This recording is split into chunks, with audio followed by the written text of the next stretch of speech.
Have you ever looked at someone, maybe even yourself, and just thought, what is going on? Why are they acting like that? It seems so, I don't know, self-destructive sometimes. Right. And that immediate jump is usually, what's wrong with you? It's almost automatic, isn't it? Totally. But today, we're diving into something that really flips that on its head. It's based on What Happened to You by Dr. Perry and Oprah Winfrey.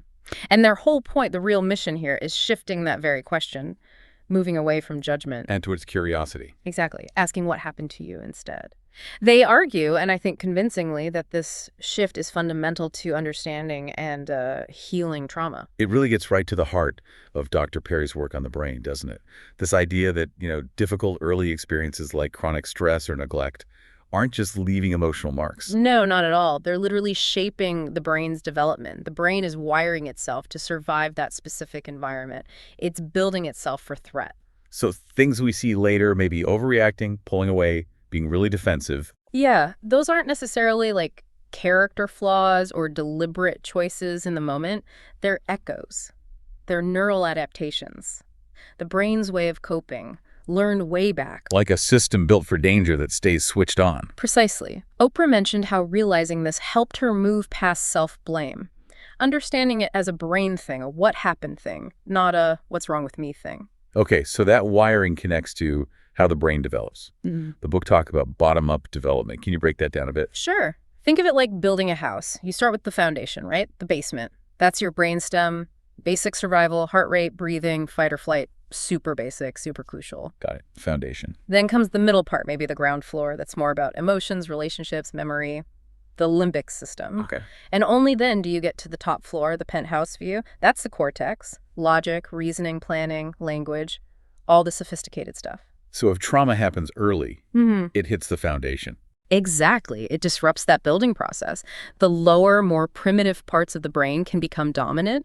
The alarm system essentially gets stuck in the on position. So the person keeps reacting like there's danger, even when there isn't. Pretty much. That survival brain overrides the thinking brain. You can't easily reason someone out of that state because the wiring for threat is just louder. It's more powerful in that moment. Which leads directly to how we approach healing then. If the problem starts in the nervous system, in that basement level, then the healing has to start there too. You can't just talk your way out of it initially. The book really hammers this home. Regulation before reasoning. Meaning you need to help the nervous system feel safe first. Before you dive into processing memories or trying to make logical sense of it all, safety comes first. And that safety comes through connection. Safe relationships. Yes. Consistent, predictable, safe relationships are key. Sometimes it's also about rhythm, movement, even just a calm presence, things that soothe the brainstem directly. Only then can the upstairs brain really come online effectively for deeper processing. So putting it all together, what we see as difficult behavior is often, well, it's a story.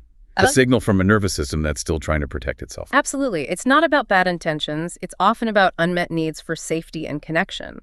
Underneath the anger or the withdrawal, there's usually pain or fear. Which makes that final message so crucial. Trauma isn't your fault. It's something that happened. Right. But the healing, taking responsibility for that journey forward, that is yours. And asking, what happened to me?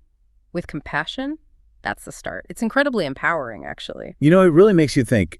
Applying what happened to you isn't just about being nicer to others. It's a completely different way to understand ourselves, too, isn't it? Looking at our own struggles, not as failures, but as signs of what we've endured. It reframes everything. It changes the language of healing itself. Definitely something to mull over. How that simple shifting question can unlock so much.